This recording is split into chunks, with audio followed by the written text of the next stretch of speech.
Magandang araw mga kaibigan.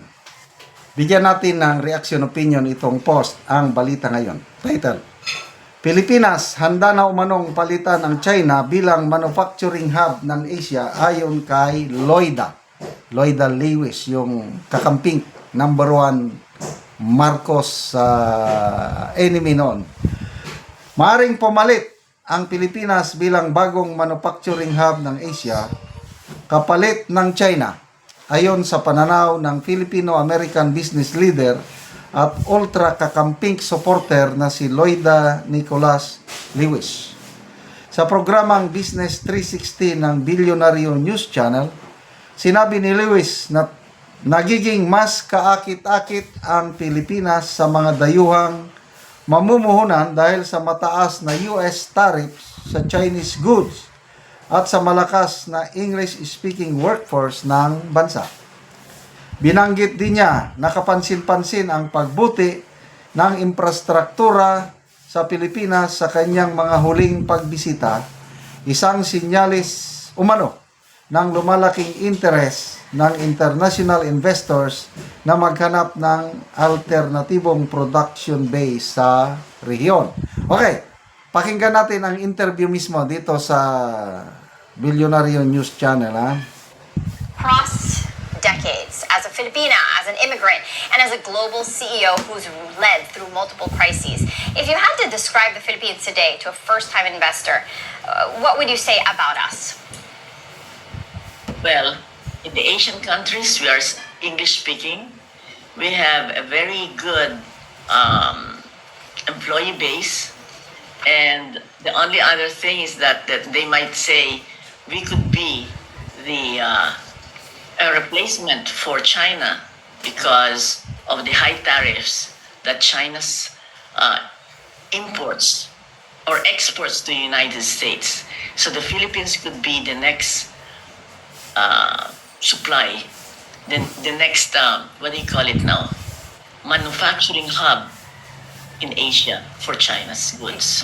Compared to the past 6 years under Duterte, obviously the Philippines is much better from international viewpoint, because during the time of the 6 years previous to President BBM, the investment in the Philippines really went down because of the worldwide assessment of the extrajudicial killing that happened during those 6 years.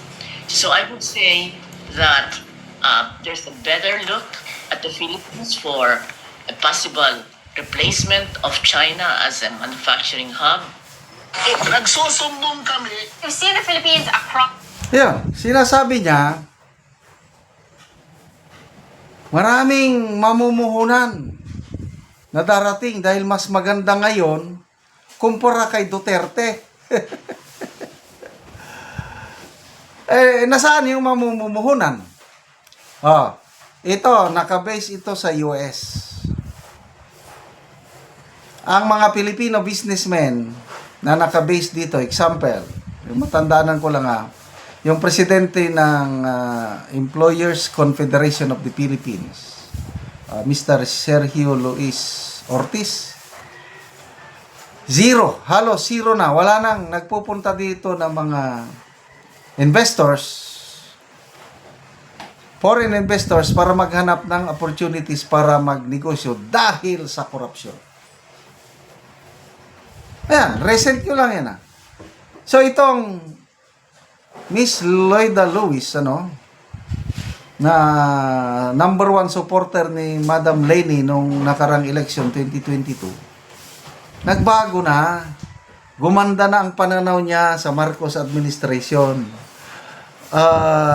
Hindi niya nakikita yung talamak na corruption ngayon nangyayari sa Pilipinas. Positive ang nakikita niya. Pwedeng aalis ang mga negosyante sa China at pupunta sa Pilipinas. Wow naman.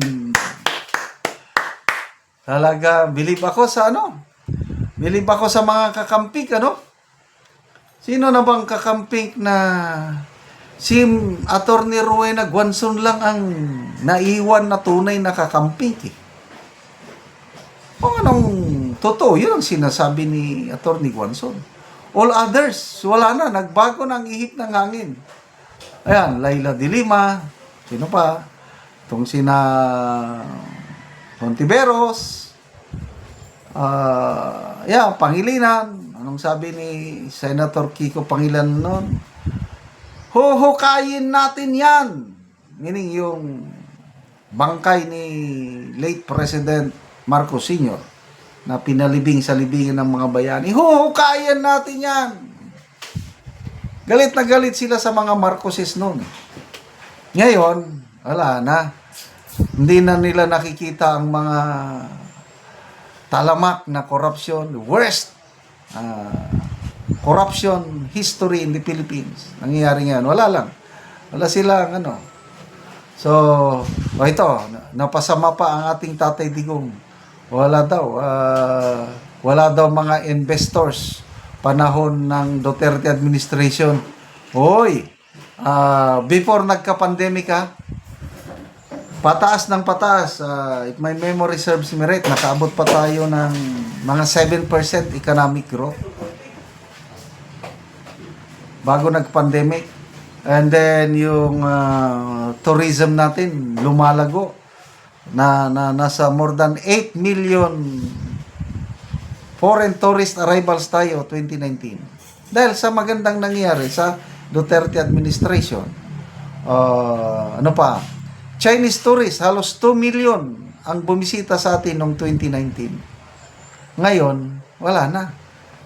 So, tunay nga naman, these are indications, opinion ko lang, na parang naghahanda na sila sa yung strategy nila na pag-isahin nila ang kampo ng Marcos at kakamping para labanan si BP Sara. Well, good luck. Kasi, mahirapan daw sila.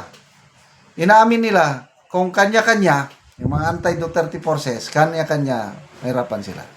Their only choice, no option left but to unite. Sana mag-unite kayo. So, sino ang magiging kandidato ninyo? Mag-unite ang kakamping. Si Riz Hontiveros? Nagsasabi na si Secretary John Vic Rimulya, kakandidato rin siya. Good luck sa inyong unity ng 2028. Salamat mga kaibigan sa inyong pagsubaybay sa ating channel. Nakakatulong na kayo ng malaki sa tribong Talandig ng Bukidnon dahil ang sweldo natin sa channel na ito is pantulong po sa tribo. Namimigay tayo ng libreng yero at pako para makapagpatayo sila ng mas maayos na tirahan. Panoorin niyo ang video na ito. Karon mag-atok na gyud si Kuya. Kuha na niya ang ngero nga buslot ni nanay daw.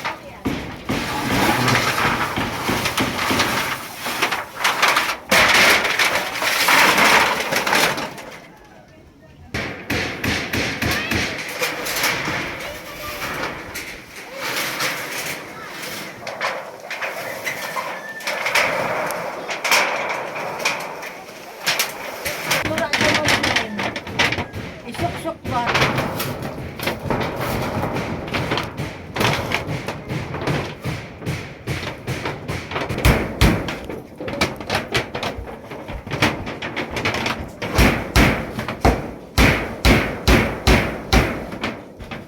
Karon naman na gyud ang pag-atok ni Kuya. Balay. So maayo na gyud nga tan-awon. Kadili naman ingon pareha ganina nga buslot. Karon naman na gyud sa pag-atok. So maayo na nga tan-awon dili na pareha ganina nga mabuslot. Salamat sa Ginoo nga ining kuan hinabang o kuan padi na sa nagkuan ani daghang salamat. Tinaot unta mo para ning hinabang kay daghang pang nagkinahanglan pareha sa amo Oo. pobre. Pila kuya imong anak? Isa Isa pa. So unsa imong trabaho karon niya? silipro Sumipro. o So kada adlaw kada ka trabaho. taga adlaw. Mm. Domingo ang may trabaho po. Liming pahulay.